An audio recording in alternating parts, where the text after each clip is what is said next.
Letter 9. On Philosophy and Friendship. You desire to know whether Epicurus is right, when, in one of his letters, he rebukes those who hold that the wise man is self-sufficient, and for that reason does not stand in need of friendships. This is the objection raised by Epicurus against Stilbo, and those who believe that the supreme good is a soul which is insensible to feeling. We are bound to meet with a double meaning if we try to express the Greek term lack of feeling summarily in a single word, rendering it by the Latin word impatientia, for it may be understood in the meaning the opposite to that which we wish it to have. What we mean to express is a soul which rejects any sensation of evil, but people will interpret the idea as that of a soul which can endure no evil.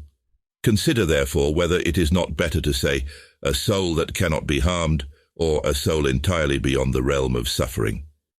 There is this difference between ourselves and the other school. Our ideal wise man feels his troubles, but overcomes them. Their wise man does not even feel them. But we and they alike hold this idea, that the wise man is self-sufficient.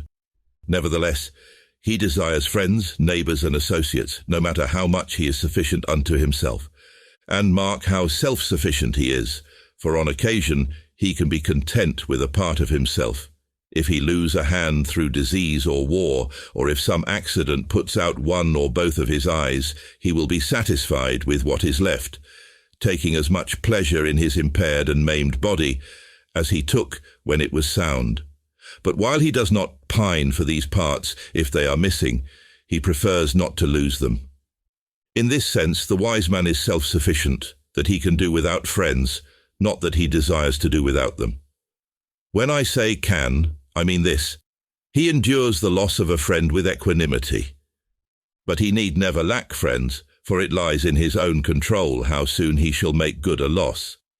Just as Phidias, if he lose a statue, can straightway carve another, even so our master in the art of making friendships can fill the place of a friend he has lost.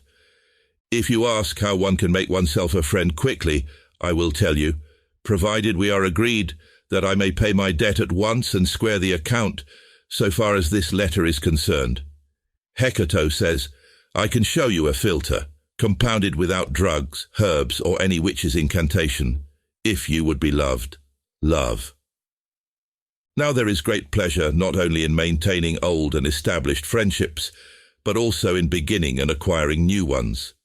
There is the same difference between winning a new friend and having already won him, as there is between the farmer who sows and the farmer who reaps. The philosopher Attalus used to say, it is more pleasant to make than to keep a friend, as it is more pleasant to the artist to paint than to have finished painting. When one is busy and absorbed in one's work, the very absorption affords great delight. But when one has withdrawn one's hand from the completed masterpiece, the pleasure is not so keen. Henceforth, it is the fruits of his art that he enjoys. It was the art itself that he enjoyed while he was painting. In the case of our children, their young manhood yields the more abundant fruits, but their infancy was sweeter. Let us now return to the question. The wise man, I say, self-sufficient though he be, nevertheless desires friends, if only for the purpose of practicing friendship, in order that his noble qualities may not lie dormant.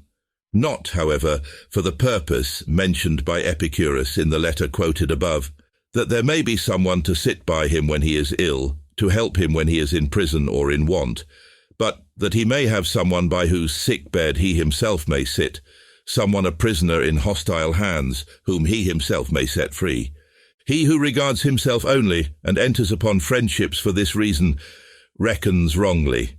The end will be like the beginning. He has made friends with one who might assist him out of bondage. At the first rattle of the chain, such a friend will desert him. These are the so-called fair-weather friendships. One who is chosen for the sake of utility will be satisfactory only so long as he is useful. Hence, prosperous men are blockaded by troops of friends, but those who have failed stand amid vast loneliness, their friends fleeing from the very crisis which is to test their worth. Hence also we notice those many shameful cases of persons who, through fear, desert or betray. The beginning and the end cannot but harmonize. He who begins to be your friend because it pays will also cease because it pays. A man will be attracted by some reward offered in exchange for his friendship, if he be attracted by aught in friendship other than friendship itself. For what purpose then do I make a man my friend? In order to have someone for whom I may die, whom I may follow into exile, against whose death I may stake my own life and pay the pledge too. The friendship which you portray is a bargain and not a friendship. It regards convenience only and looks to the results. Beyond question, the feeling of a lover has in it something akin to friendship. One might call it friendship run mad. But though this is true, does anyone love for the sake of gain or promotion or renown? Pure love, careless of all other things, kindles the soul with desire for the beautiful object, not without the hope of a return of the affection. What then? Can a cause which is more honourable produce a passion that is base? You may retort, we are not now discussing the question whether friendship is to be cultivated for its own sake. On the contrary, nothing more urgently requires demonstration.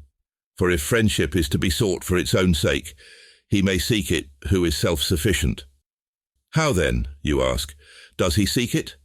Precisely as he seeks an object of great beauty, not attracted to it by desire for gain, nor yet frightened by the instability of fortune. One who seeks friendship for favourable occasions strips it of all its nobility.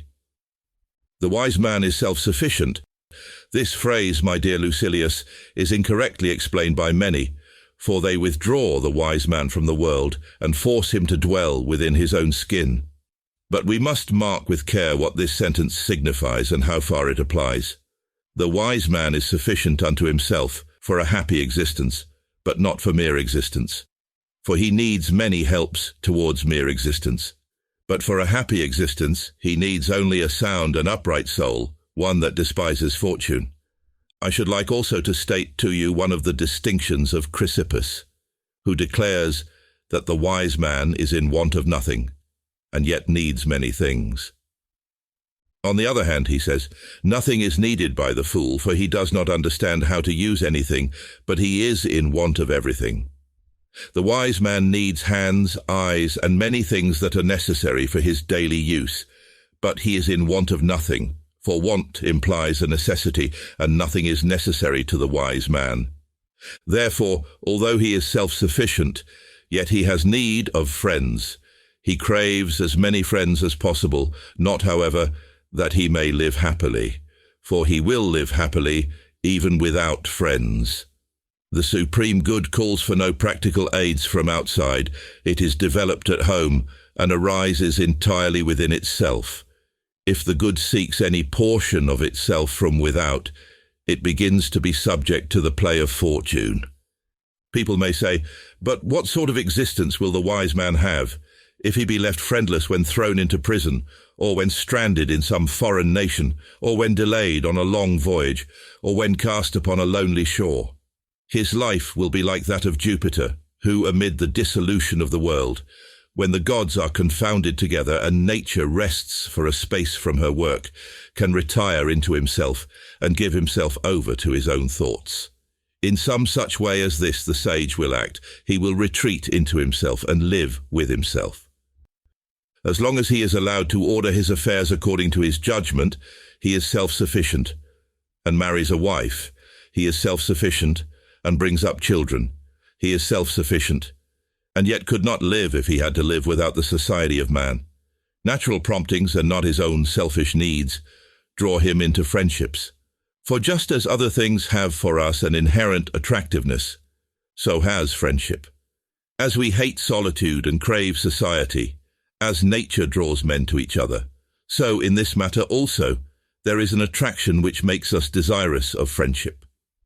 Nevertheless, though the sage may love his friends dearly, often comparing them with himself and putting them ahead of himself, yet all the good will be limited to his own being, and he will speak the words which were spoken by the very Stilbo, whom Epicurus criticizes in his letter.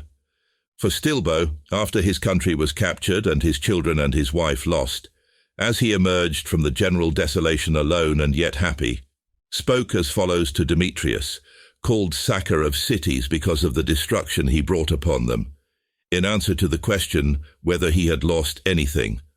I have all my goods with me. There is a brave and stout-hearted man for you.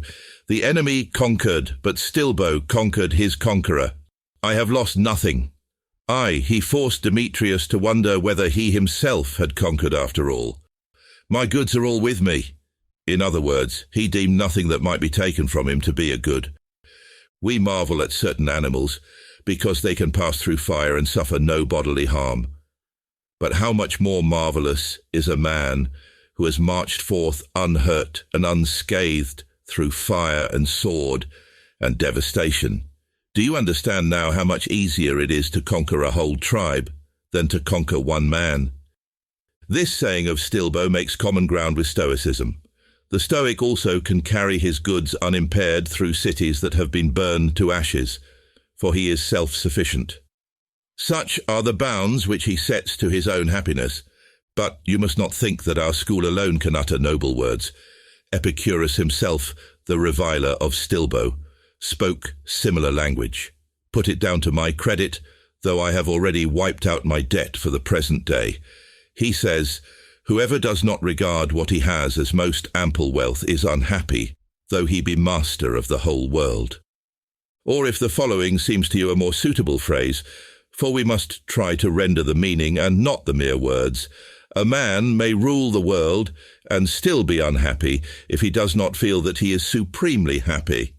In order, however, that you may know that these sentiments are universal, suggested, of course, by nature, you will find in one of the comic poets this verse, "Unblessed is he who thinks himself unblessed. For what does your condition matter if it is bad in your own eyes? You may say, what then? If yonder man rich by base means, and yonder man lord of many but slave of more, shall call themselves happy, will their own opinion make them happy? It matters not what one says, but what one feels. Also, not how one feels on one particular day, but how one feels at all times. There is no reason, however, why you should fear that this great privilege will fall into unworthy hands. Only the wise man is pleased with his own. Folly is ever troubled with weariness of itself. Farewell.